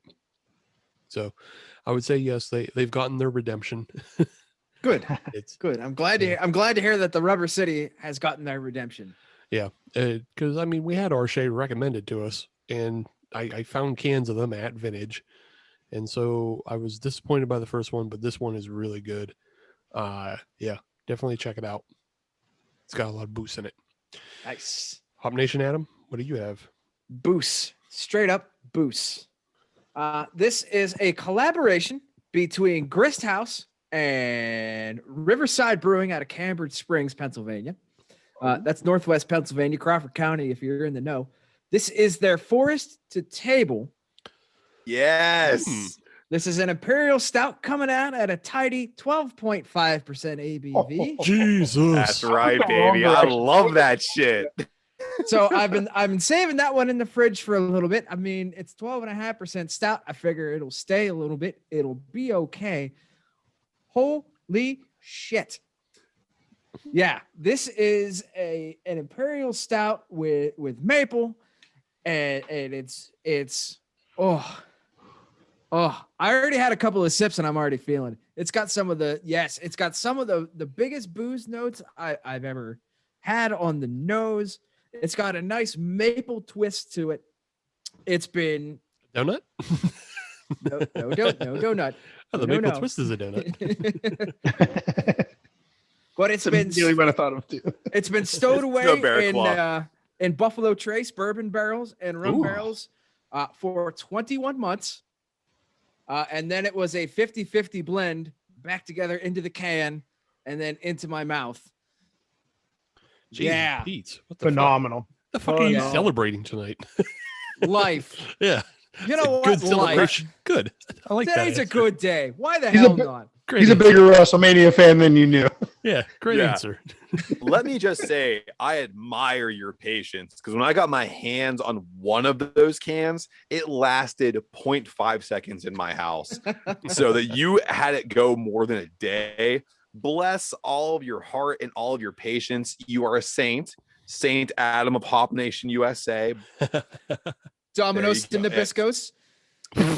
Sir Adam, as you would.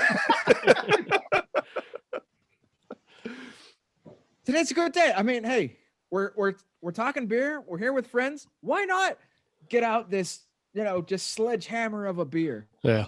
Why not? Absolutely. Can't, Good Lord. just for my own living vicariously through you. Mhm. If you can recall back a number of episodes, we had that Omnipolo Agamemnon. That was This is better. okay. Thank you. Boom. I, No, Shut the yeah. door. I mean, I will save you the syllables. okay. Yeah. I figured it was possible it was better because this one's aged in Buffalo Trace and that one was just a straight up stout with maple. I just wanted to know the maple flavor on it. And yeah. Okay. It's there. It's there. It plays along nicely. Okie doke. Just beat it in a casket match. Done. Yeah. Well, so let me ask you this: since you've had the can as it's sat for a little bit, does the booziness and the maple, do they catch up with each other a little bit more since it's been I sitting would for a say little so. bit? Yes. Yeah. Okay. It- Because it's- when I had it, the maple kind of went beyond the booziness, so it's nice to hear the booziness took over a little yeah, bit. for aging. they're kind of evenly matched. It's one of those things where, which one are you looking for? You can pick it up. You know what I mean? Like, which one do you prefer? It'll be there. Damn. If that makes Yeah. sense. Yeah, I mean, Absolutely. I would expect as time goes on, each would fade a little bit, but the maple will fade Mhm. quicker. Yeah. Yes. Yeah. That booziness will smooth, but it won't disappear. Maple will fade a little bit. But that sounds fantastic. It is. And so this is more maple because unfortunately maple syrup season was a little short this year. A lot of the trees didn't produce like they normally should. So hint, if you're looking for an investment opportunity, invest in maple syrup because there's going to be a shortage this year. Yep. Also, just subscribe to bnc.com because we are going to be selling protein and we're going to be selling Miami or Florida Vice, and we're going to be selling maple syrup pure, better than protein. Canada. Maple protein. Straight out of Dry hopped. Jacksonville. Tony Khan helped us out. Oh my goodness. So it is time for the third segment. And in our third segment, we typically like to have ourselves a little bit of more fun with a game or something of that ilk. And for this segment, we're going to steal something. We are ripping off a segment from the show, pardon the interruption, from ESPN. We are going to steal a game called Word. So what I'm going to do is I'm going to give you a statement with a blank word, and you have to fill that word in or that blank in as you see fit. There are no winners. There are no losers because I've already won with this beer. Whose line is it anyway, baby? That's Let's it. do it. And I will not apologize for it. So we'll go around. All of us can answer this as we see fit. So Adam Bashline, I'll start with you. Hulk Hogan dressed as a pirate at WrestleMania was blank. Oh my gosh. first word that comes to mind is racially insensitive. Because he was still there with Titus O'Neil, and he said scallywag or something like that, and Titus O'Neil was like, "You can't say that. You could say that to people." It brought me so much joy to see WWE make that man look like a fool after his personal life caught up with him, like it did, like it should have.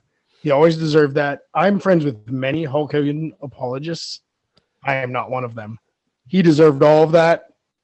I hope he gets cast in the off-Broadway version of Pirates of the Caribbean for his next job.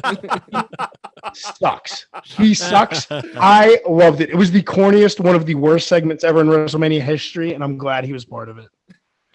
But it was everything he deserved and more. Thank you for lobbing me that question. So Matt, same statement. Hulk Hogan dressed as a pirate at WrestleMania was what? Dumb. Obviously, the guy looks like a cooked hot dog. You can't put a cooked hot dog in a pirate costume and tell me it's not a hot dog.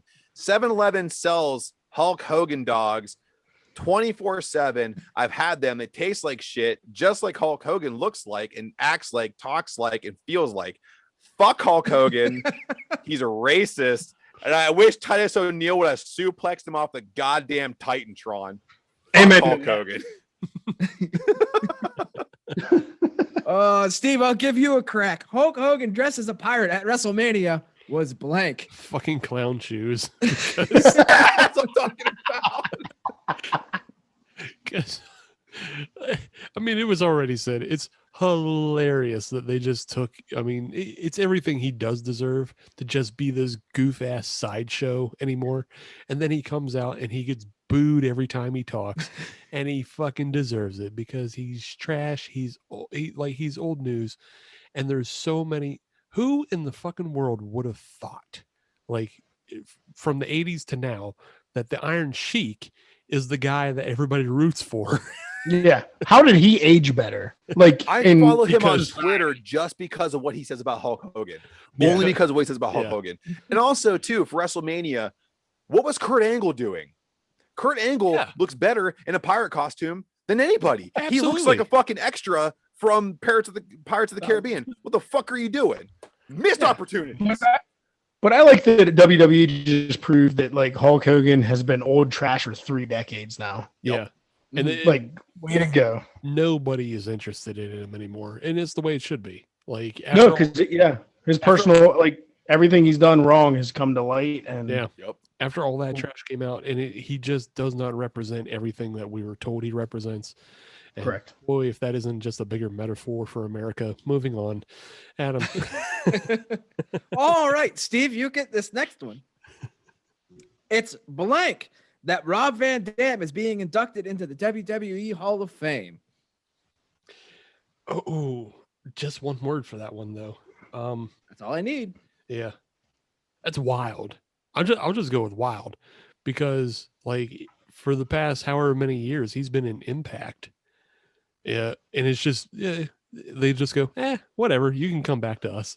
You can be in our Hall of Fame now. We don't care. And just but he deserves it because when you think of ECW, the fact that he innovated so many moves that people steal from now, and had like put on some of the best matches for what essentially was an indie company at that time. Yeah, Rob Van Dam's amazing, and he made that transition to WWE. And as much as shit that they kind of gave him throughout the years, he still put on some fantastic matches and was entertaining as hell. So yeah, I think he deserves it. It's wild that they gave it to him right now, but yeah, I like it. All right, Matt, same statement. It's blank that Rob Van Dam is being inducted into the WWE Hall of Fame. Awesome, because Rob Van Dam is the whole effing show. There's nobody like Rob Van Dam that carried a quasi indie promotion, went to WWE and carried that title for as long as he did, then went to Impact and revived that whole division by taking, what was it, 6 months without a loss, He beat some of the most profound wrestlers in the division across the globe over a 2-year period before he came back to WWE to decide that he wanted to be in the Hall of Fame. And not only that, he brought the great Khali rolling papers. How do you not like a man who has his own rolling papers? To me, the matches between Rob Van Dam and Sabu are some of the best matches I've ever seen in my life. So again, coming from MPA, it's all about RVD. Damn. Adam? He just cut a promo. Cut a promo. That's fantastic. I get the same question. It is blank that Rob Van Dam is being inducted into the WWE Hall of Fame. Is justice, because that man deserved it. I can only echo what Matt and Steve have said. He took a regional promotion that we were familiar with here in Pittsburgh, just being so close to Philly and New York, and took that to the national stage.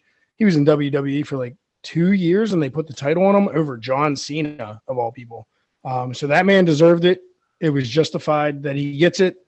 I don't totally disagree with Steve that they might have pulled the trigger a little early. Like, he's not super old. He would have been able to accept that award for a couple more years, especially with his self-medicating. But yeah, well deserved. Kudos to Rob Van Dam, one of my favorites from the 90s and early 2000s. Yeah, it just to what you just said, Adam. It's just kind of like, who would they put from ECW in before him? Right. When you go through that roster, because then it's just like the Dudley Boys, which I believe they're already in. They're already in. Is the Sandman? Yeah.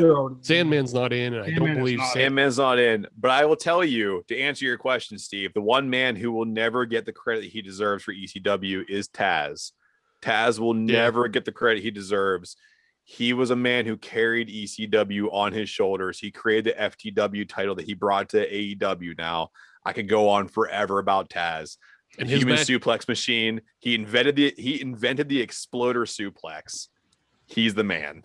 And his matches with Bam Bam Bigelow were fucking classic. Yeah. Classic. So yeah, you're right on that. But nerding out. Gives me chills. Wrestling time. Right. Wrestling. We are going to switch gears a little bit. Okay, Matt, you get this first one. It's blank for breweries to start offering 8-ounce taster cans instead of 16-ounce cans. Responsible. I mean, honestly, a very noble answer. As a guy who doesn't have a governor whatsoever on his body for any ABV that you toss my way, I feel like you're looking out for my safety. So I understand why you would do it. I don't personally agree with it, because I'd like to see you guys put out traditional cans. 12 ounces are fine. 16 ounces are better. But hey, I get it, because guys like me, I'm 35, but I'll drink like a 20-year-old illegally. And I'll just crush beers all day. So it's responsible. I get it, especially because of the liability that comes along with serving people who are VIP, very intoxicated people. I like it. Adam, I'll ask you the same question. It is blank for breweries to start offering 8-ounce taster cans instead of 16-ounce cans. I'll go with smart. I think it's smart. Coming from a homebrew background, knowing what those breweries, knowing as best I can is what those breweries go through for the cost, and what Matt said, the responsibility to the public. I think it's smart to offer those high ABV 10 and over beers in 8-ounce cans. They're enjoyable. They're shareable. Then you put a lot of money into the ingredients for those beers, so you want to make sure your profit margin stays where it needs to be. I think it's a smart move. I agree with it. Right on. Steve, same thing. I can't say smart, so I'll just say fiscal, if that makes sense. But as far as I actually kind of disagree with Matt in that it's a can. So if you're buying a can, it's already off premises, which means you're drinking at home. So I actually don't love it in that way, because I think I could take a 16-ounce home and either enjoy it responsibly or take it to a party and enjoy it as a share. But so I don't think there's that necessary need for responsibility, but I really do understand the financial responsibility of, like, especially Abjuration, because I think they're the first ones that really started doing it in our area, and they did it with That's the first one I can think. Yeah, the vanilla oak age Belgian. Takes a lot to make that, and it's like 15%.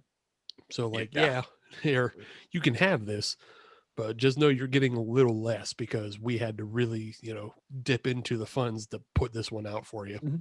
So, yeah, I get it from a financial standpoint. Responsibility wise, just leave that to the tap room and pouring smaller pours. Yes. These are all fine answers, but unfortunately, they're all wrong answers. The correct answer is Andre the Giant-esque. Ah, Yes. Oh, that's the bonus. That is the bonus. It looks small right there, buddy. Fuck, I really wish I could pull up a hit. I don't know where the picture is, but I have a picture of me holding a Abjuration vanilla oak aged like Andre the Giant. So yes, all fine answers, but unfortunately they were incorrect. So we actually covered one. We did the recliner on our podcast, and in that podcast, Josh was actually holding one of the cans, and I said, "Dude, it looks like you're Andre the Giant right now." It looked like he was just holding this tiny little can in his hand. There's a tiny little can. It goes in my hand. Would you like a peanut? Makes everything look big. I feel like a big man drinking this beer. Oh my god. And yet somehow that is still the best French accent I've ever heard you do, Steve. Yeah, right. It was wonderful. 7'4", 540 pounds from Grenoble, France. All right, Steve, you get the next one. Okie doke. Okay. The first beer at the grill this spring felt like blank. We're getting a little whimsical on this one. First beer at the grill. I haven't grilled out yet. Will feel like what? Oh, will feel like. Sure. It'll just feel fine. I mean, it's. I'm more interested. I honestly, the beer. I'm sorry. I just. I'm more excited for other events to drink the first beer back. The first beer at the grill can have happened anytime. It can especially happen during lockdown. It'll happen, it'll happen over many lockdowns. But the first beer at like a beer fest is going to feel amazing. The first beer at a tailgate is going to feel like, that's going to be pumping people up. When you park your car and you get out of the car and whoever throws you that first beer and you crack that shit open, that's going to be amazing. All right. You know what? I'm rocking a 12.5% beer. I'll change the question. Okie doke. I'm fine with that. The first beer at a tailgate will feel or has felt like blank. Adam, you're up. Utopia, because it will be amazing, and I can't wait. I think I get my trashiest, drunkest at tailgates. I usually do not make it into the Pirates games because who cares about the $14 ticket? They're going to lose it anyway. So yeah, I mean, hang out with me and probably Matt and Josh in the parking lot. We'll be bringing right beers outside the car bar. And I even think that I think this summer once tailgating's open and hopefully like into July, August, like there's still not going to be beer fest. So I'm hoping Bash Brew like brings the jockey box down to a few tailgates and we just pour some samples for everybody. Guys, are we planning this now with Hop Nation and the Daily Sip for Sip Brew Box? And we all. Oh yeah, if you want me to die on the North Shore, yeah, let's do this. Wait, what? No, but don't want you to die. Oh no, I will. I mean, I'm willing to. It's a martyrdom for me. Like I'm up for it.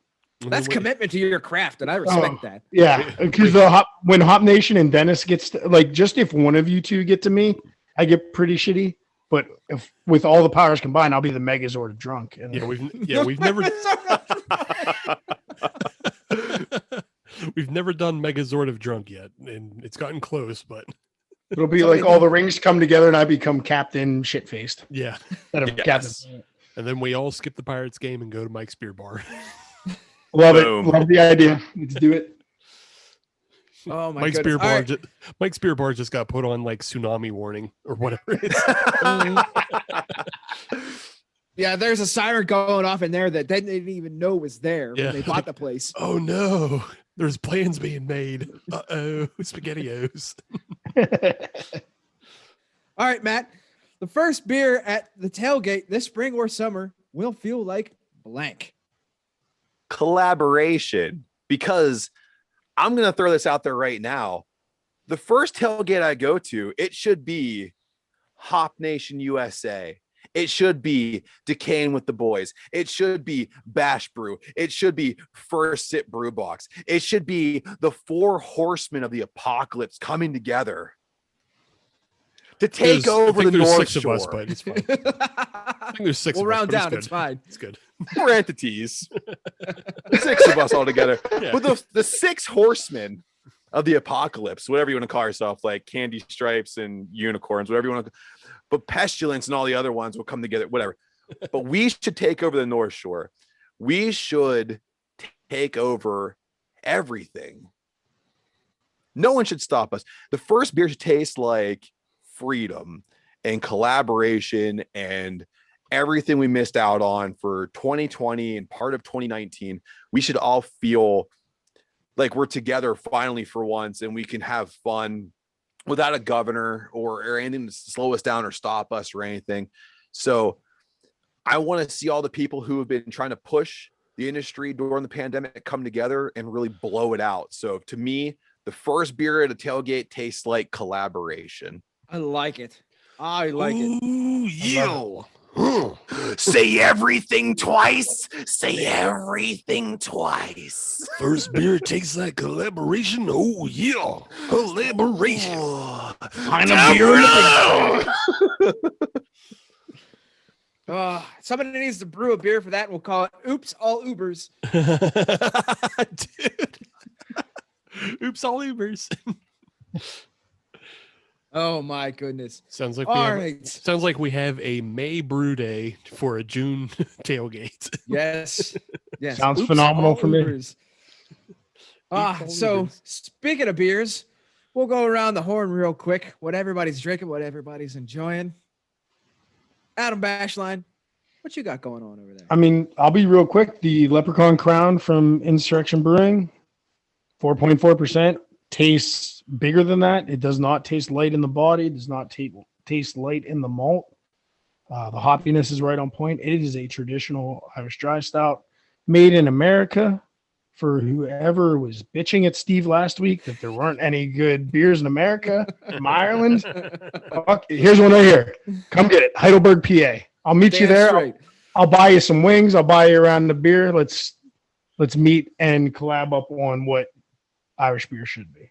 Because that, I mean, tastes super traditional and to the standard to me. Tastes great. I like it. I like it. Matt, how about yourself? Like the other beers, gone. Once I find a beer that I enjoy, it's hard for me to put it down. And I can only say that this coconut truffle Imperial Nitro fell into the same category. It was easy to drink. Flavor profile is sticking to my tongue right now, and I've been done with this beer for about 5 or so minutes. I mean, Southern Tier, for a man who doesn't like nitros, you've stolen my heart like Dashboard Confessional. Thank you so much. On to the next person. Who You're else getting- likes beer? You're getting flamed on the next Decayin With The Boys episode. God, that was terrible. Steve? Yeah, RSA Brewing with their Twitchy stout aged on chocolate lava beans from a roastery. Shit's really good. It's the closest one to a cup of black coffee that I've had tonight. So I'm into it. Nice. Sounds really Down. good. Just as a tip in on RSA Brewing, they have really great sandwiches there too. If you go to the tap room, Oh, okay. yeah, phenomenal sandwiches. Well, that's just baiting the hook at this point. Yeah. Yeah, Oh, I guess I should talk about this beer that I'm drinking. Yeah. This Forest to Table, the Imperial Stout. I mean, if I were to make the ultimate collaboration beer for me, this would be it right here. It's an Imperial Stout. It's got the Buffalo Trace. It's got the rum. I love all of that. It's Grist House. That takes care of my Pittsburgh side of me. It's got the Riverside Brewing. That takes care of the Northwest Pennsylvania side of me. A little bit of a curtain pull back. I'm not originally from Pittsburgh, and that's okay. I love this beer. This beer is fantastic. I'm not going to drink it again because I'm going to be hungover tomorrow, and that's okay. But right now, this is great. I love it. That's all I had to say. I'm happy for you. Me too. Awesome. No, I'm jealous of Adam, but good for him this week. He had the best beer. He wins, I guess. Yeah, for sure. Hands down, that round 3 are killing it. And I'm okay with that. I'm sure you are. I concede to all the beers, especially Adam's Maple Booze Hound beer. Grist. Unless you want to come back in round 4 with them, because I might win. I got a Hams here in my glass. I also want to say that I had this collabo beer for this Spilled Ink from Grist House. It's too late. You had 3 rounds. You fucked up. Yeah, that's right. I did. Damn it. This is a 3-round show, and Adam's red Irish cheeks tell the story that he won. I wasn't really putting the Hams in. This is just hydration at this point. That's just a walking around beer. Yeah, Hams is going to sleep. Yeah, it is, man. But speaking of beers that you guys do have, why don't you guys just give out all the plugs for the show, but also why don't you tell people what Bash Brew has on tap and coming in the future? Sure, Matt. Do you want me to start? Okay. Yeah, Adam, you know what? Take it away, buddy. It's all you. You got it. So on tap right now, we have a Kickin' Kitty Porter. It's a high ABV, 7.5% mocha porter. Still on tap. We have the Tuckered Stout. It's a peanut butter stout at 7.4%. We have a Here's Looking at You Kid Twinkie Cream Ale. That's 4.4%. Ooh. And then in our last tap space, which brought our jelly donut or our whole donut discussion into fruition, is the Jelly Donut Milkshake IPA. And that's coming in at 6.6%. So that's everything we have on tap right now. You can contact us at bash_brew on Instagram, or it's Bash Brewing, or if you just brew in on Facebook and look for this logo, hit me up in the DMs and we can figure out how to do a bottle drop or whatever. It's just for everybody to try it. And then coming up, we have an Orange Blossom Honey Double IPA. It's a West Coast IPA with honey in it. Probably in the next week to 2 weeks. It's been fermenting for about 2 weeks now, and it's still going strong. So I'm giving it a little more time. And then we have a hoppy Pilsner we just did last week that still needs a little bit more time. We will have a Brute Ale. It'll be a mimosa inspired Brute Ale called Mom Jeans. That'll be out the weekend before Mother's Day. Keep that shit high and tight. Yeah, exactly. It's tight, baby. You nailed it. It's for your mom. It's a reference to your mom's house. Show me how you take that part.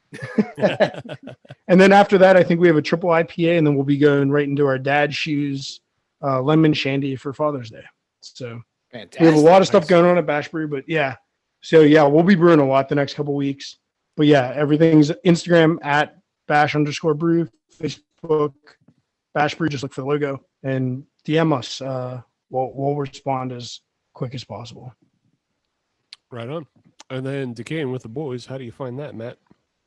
So if you want to find us on all social media, we are Decayin WTB on Facebook, Instagram, and Twitter. And if you want to email us and just make fun of us, we are decayingwtb@gmail.com.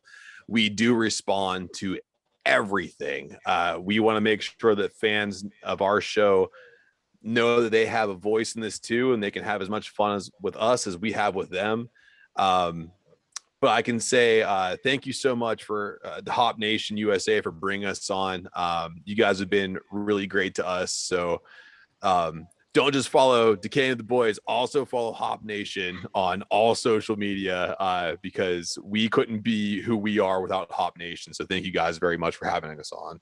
Absolutely. Greatly Thanks. appreciate that. Thank you. Yeah, and any questions you want addressed on air with Decayin With The Boys, send to that email address. Matt will get them Yep. featured on the podcast. And after 6 months after this show has debuted, just come down to the North Shore because we're going to own it all. Yes. And just come talk to us. It'll be okay. 6 months, that'll put us in October. Adam, you're drunk. More than one thing can be true. I guess it'll be a Steelers tailgate then. Yeah. That's right. We'll be better than the Steelers anyway. Who gives a shit about that? That's for sure.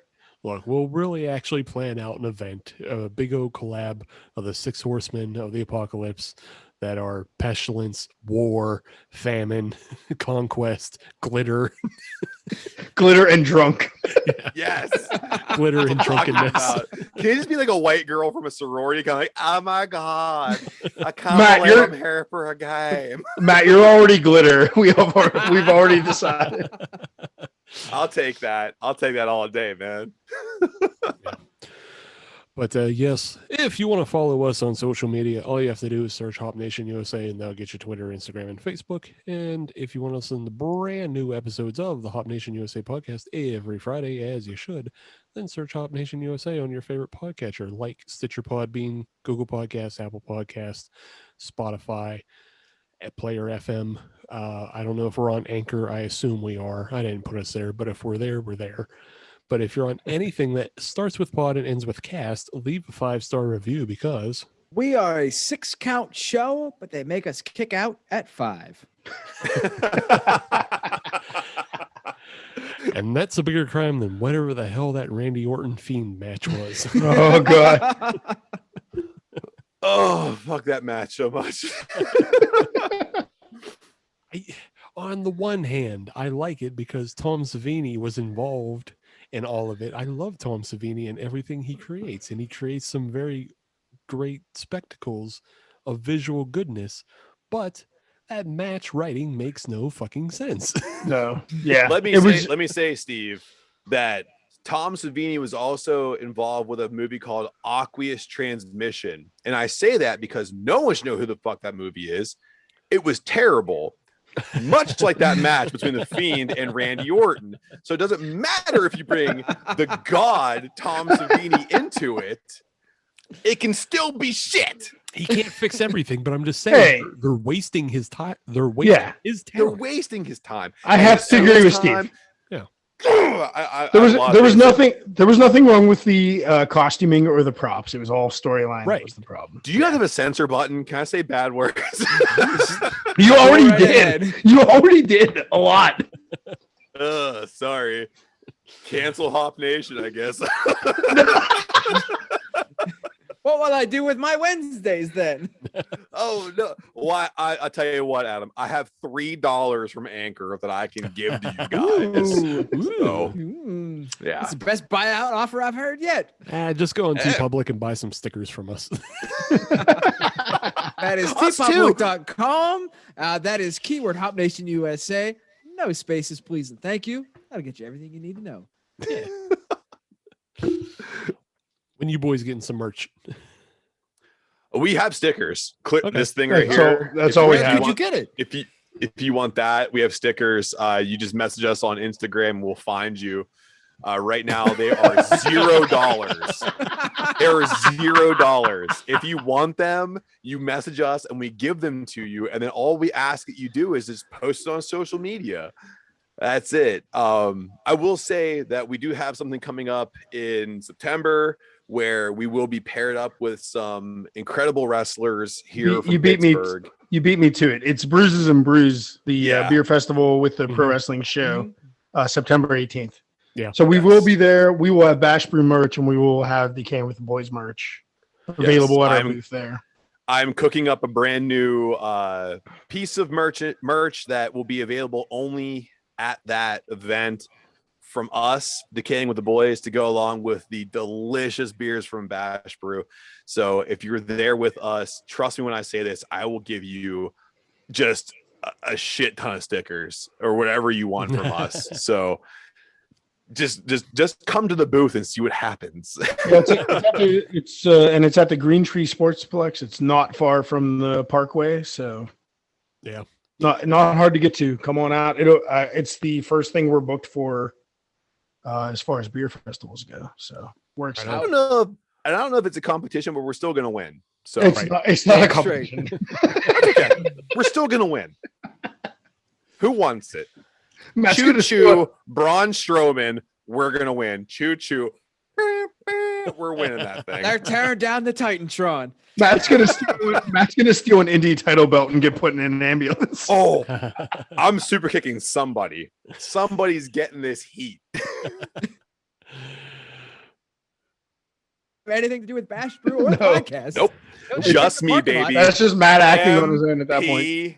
A. It doesn't work as well. That's just deep enough into the festival. But yeah, I'm sure we'll be there as well. We were talking with Adam Zane about it when he was on the show, and I wouldn't be surprised if early September you guys heard both Bash Brew and Adam Zane back on the podcast talking about our possibly new favorite beer fest after Brutal Beer Fest. So yeah, And new. Yeah. I'd be honored. new favorite beer honored. fest. So yes, but yeah. In the meantime, thanks to the Decayin With The Boys guys coming on, and we'll have something new for you next week. Goodbye. Cheers. Yeah.